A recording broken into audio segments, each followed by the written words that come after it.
Hello student, this is science chem. तो आज हम डिस्कस करने वाले हैं स्ट्रक्चर ऑफ एटम का लास्ट टॉपिक, और वो लास्ट टॉपिक रहने वाला है हेंस रूल। एक छोटा टॉपिक है, आसान है, और हमेशा ध्यान रखना कि इस यूनिट में जो लास्ट में टॉपिक्स आए वो सारे काफी इंपॉर्टेंट है। जैसे कि Pauli exclusion principle, electronic configuration आ गया, Aufbau principle, n+l rule, shape of orbitals, ये सारी इंपॉर्टेंट टॉपिक हैं, छोटे छोटे टॉपिक्स हैं। तो आज का टॉपिक है हेंस रूल। आगे लिखा हुआ है ऑफ मैक्सिमम मल्टीप्लिसिटी। तो फिलहाल इसको सॉल्व करते हैं। मैक्सिमम मल्टीप्लिसिटी का मतलब क्या है वो लास्ट में करते हैं, ठीक है।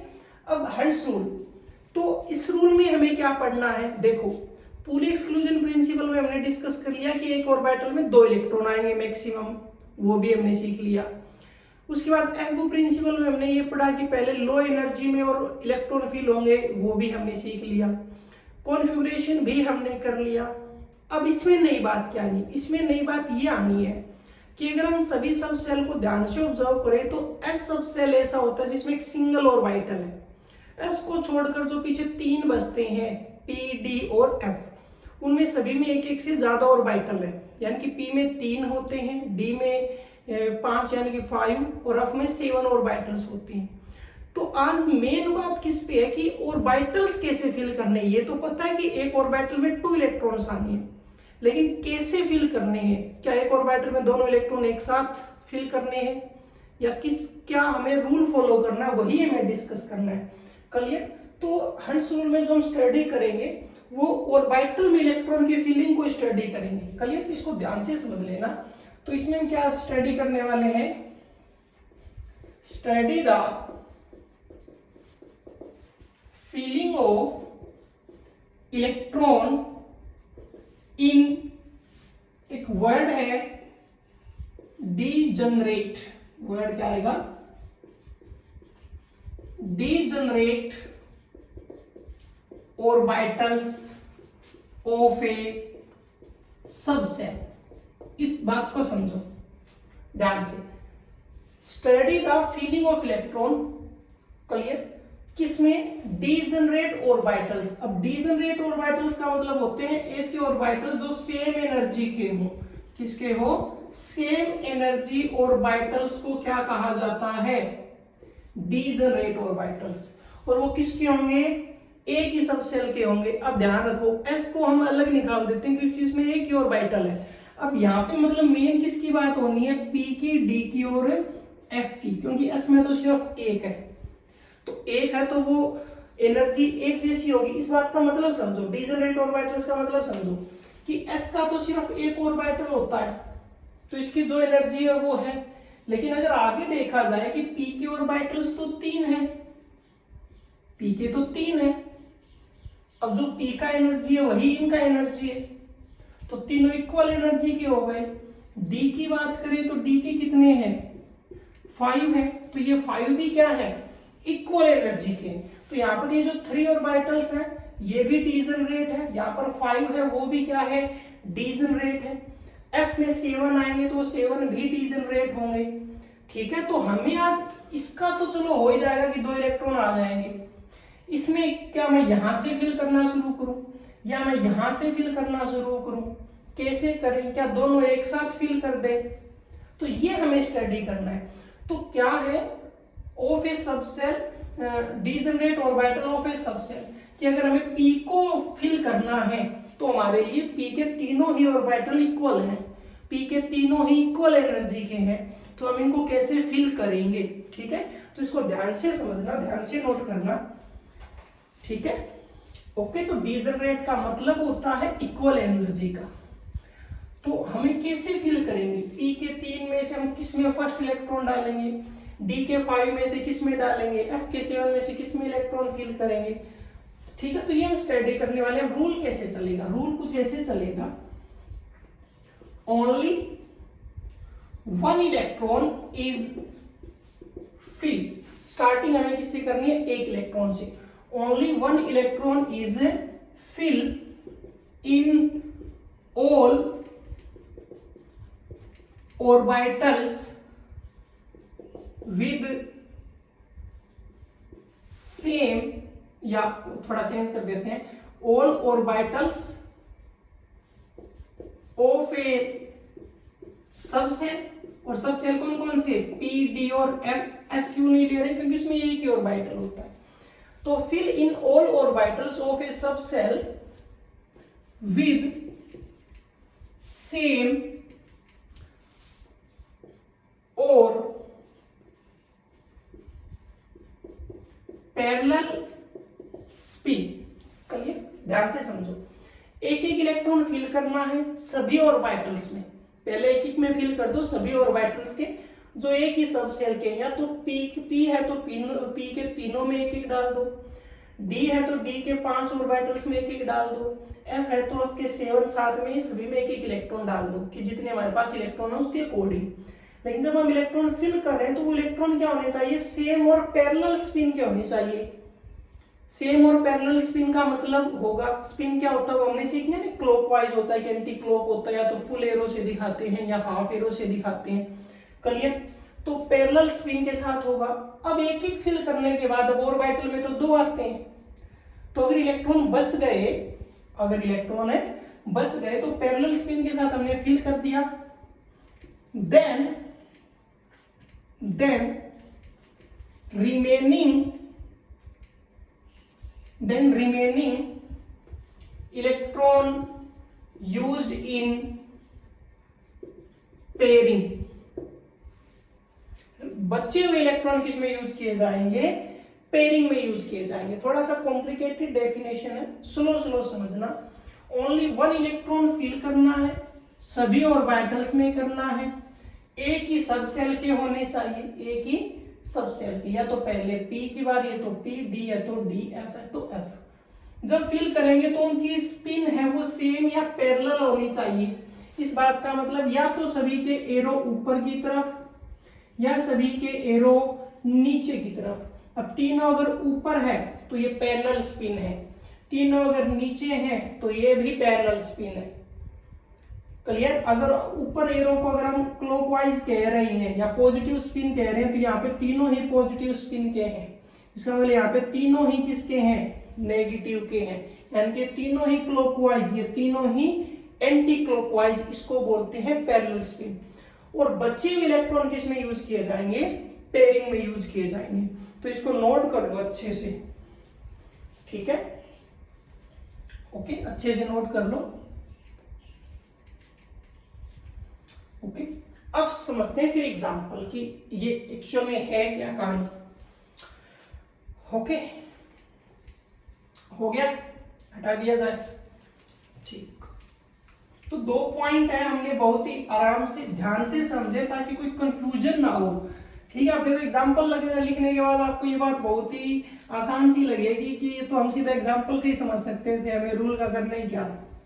ठीक है, क्योंकि चीजें कई बार क्या होती है जैसी टिपिकल दिख रही होती है वैसी वो होती ही नहीं है। ठीक है, दिखने में तो पता नहीं, जैसे मैं बार बार रिपीट कर रहा था तो आपको लगता है जैसे पता नहीं कितना ही हार्ड है। अब एग्जांपल लेते हैं, जैसे कि मैंने एग्जांपल ले लिया नाइट्रोजन। क्या एग्जांपल ले लिया, नाइट्रोजन। अब इस नाइट्रोजन में क्या है कि इलेक्ट्रॉन हमारे पास 7 होते हैं। अब इलेक्ट्रॉनिक कॉन्फ़िगरेशन पहले इसीलिए की थी क्योंकि इलेक्ट्रॉनिक कॉन्फ़िगरेशन का यूज है कि पहले तो लिखो कॉन्फ़िगरेशन, तो पता है 1s2 2s2 और 2p3। Clear, okay. अब फिल करते हैं ऑर्बिटल्स को। s की बारी आई तो उसका एक ऑर्बिटल होता है, दोबारा भी s है तो उसका भी एक होता है, आगे p आया तो p के कितने होते हैं, 3 होते हैं। ओके, ठीक है। अब देखो 7 फिल करनी है तो पहले एक सबसेल पूरा फिल करना है, तो पहले s की बारी आई तो इसमें मैंने एक इलेक्ट्रॉन डाला। अब और बचे इलेक्ट्रॉन तो इसको पेयरिंग करवा दो, पेयरिंग हो गई। पूल एक्सक्लूजन प्रिंसिपल भी यहाँ पे फॉलो हो रहा है कि दोनों अपोजिट स्पिन के होनी चाहिए, एक क्लॉक और एक एंटी क्लॉक।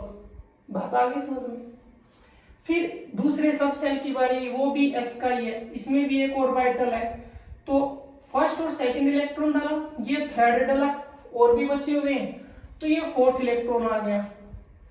तो 1s2 भी फिल हो गया, 2s2 भी फिल हो गया।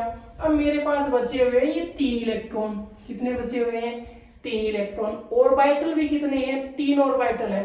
अब समझना कि हंस रूल क्या कहता था। अब हंस रूल ये कहा है कि जब सेम सब सेल के आपके पास एक से ज्यादा ऑर्बिटल हो ना, कि यहाँ तो एक एक थे, अब एक से ज्यादा है और 3 इलेक्ट्रॉन है, तो पहले आप ये नहीं, सभी में क्या करना है, एक एक इलेक्ट्रॉन डालो, एक एक ऐड कर दिया, और तीनों का स्पिन सेम या पैरेलल, तो पैरेलल है, मैंने एरो ऊपर की तरफ दिखाया है।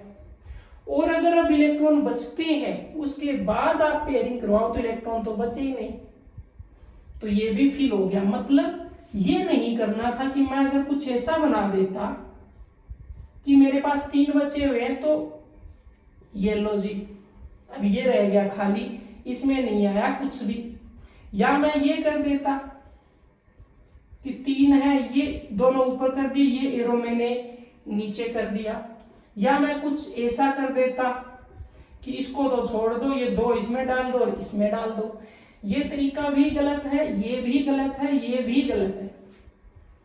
क्लियर कि 3 है तो तीनों में पहले इक्वल इक्वल डालो, बचते हैं तो पेयरिंग कराओ। इसमें अगर नहीं है, फॉर एग्जांपल P4 होता तो 4th इलेक्ट्रॉन यहां आ जाता। क्लियर, तो S को लेके कोई कंफ्यूजन नहीं है। कंफ्यूजन किसको लेकर है, कंफ्यूजन एक से ज्यादा P, D और F के लिए। इतना समझ गए। अब आते हैं ये मैक्सिमम मल्टीप्लिसिटी का मतलब क्या है। अब मैक्सिमम मल्टीप्लिसिटी का मतलब यहाँ पे हमें क्या काउंट करना है कि हमारा जो इलेक्ट्रॉन फीलिंग है वो ऐसा होना चाहिए कि हमारे पास मैक्सिमम स्पिन आए। हमारे पास क्या है, मैक्सिमम स्पिन। मैक्सिमम स्पिन का मतलब स्पिन वैल्यू पर बात करनी है। किस पर बात करनी है, स्पिन वैल्यू पर। अब स्पिन के 2 वैल्यू होते हैं, एक होता है +12, एक होता है -12। क्वांटम नंबर में कर चुके हैं, हर बार बात क्वांटम नंबर की आती है।